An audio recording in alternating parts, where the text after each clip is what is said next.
एक फौजी की दिल छू लेने वाली कहानी। ये कहानी एक सैनिक की है जो वियतनाम में युद्ध के लिए गया था।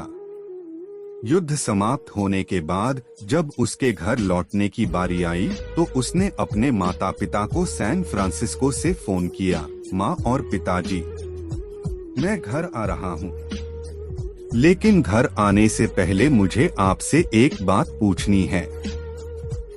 मेरा एक दोस्त है जिसे मैं अपने साथ घर लाना चाहता हूँ, क्या मैं उसे ला सकता हूँ? बिल्कुल बेटा, ये भी कोई पूछने की बात है। हमें तुम्हारे दोस्त से मिलकर बहुत खुशी होगी, माता पिता ने जवाब दिया। लेकिन पहले एक बात आप लोग जान लें, सैनिक बोलता गया, युद्ध में वह बहुत बुरी तरह घायल हो गया है। उसने एक बारूदी सुरंग पर पैर रख दिया था और उसमें उसने अपना एक हाथ और पैर गंवा दिया है। उसके पास कोई जगह नहीं है जहां वो जा सके, इसलिए मैं उसे अपने साथ रहने के लिए लाना चाहता हूँ। उसकी यह बात सुनकर उसकी माँ बोली, बेटा, तुम्हारे दोस्त के बारे में जानकर हमें बहुत दुख हुआ। हो सकता है हम उसके रहने के लिए कोई जगह तलाश कर सकें।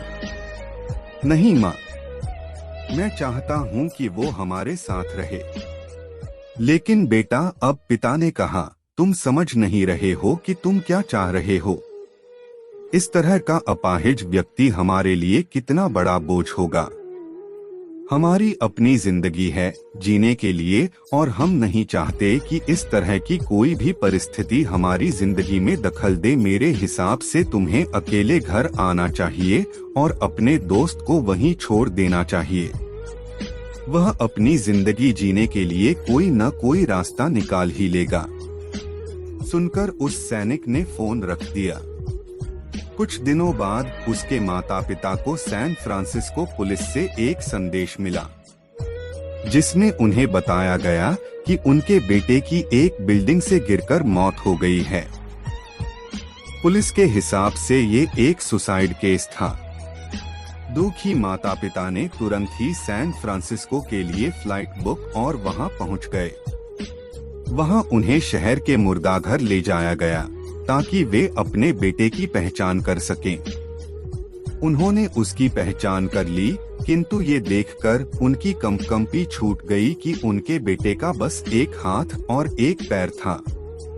इस कहानी में जो माता पिता हैं, वे हम में से बहुत से लोगों की तरह हैं, जो अपनी सुविधाओं को सबसे अधिक महत्व देते हैं।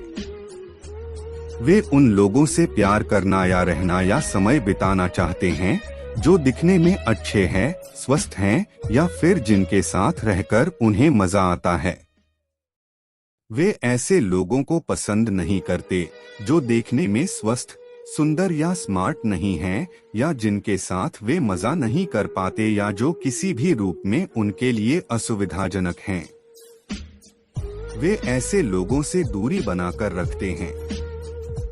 लेकिन कभी कभी उनके इसी व्यवहार के कारण उनके सामने ऐसी परिस्थितियां उत्पन्न हो जाती है जब उन्हें पछताना पड़ता है। आइए लोगों को वे जैसे हैं वैसे ही अपनाएं और जरूरत पड़ने पर उनकी मदद करें।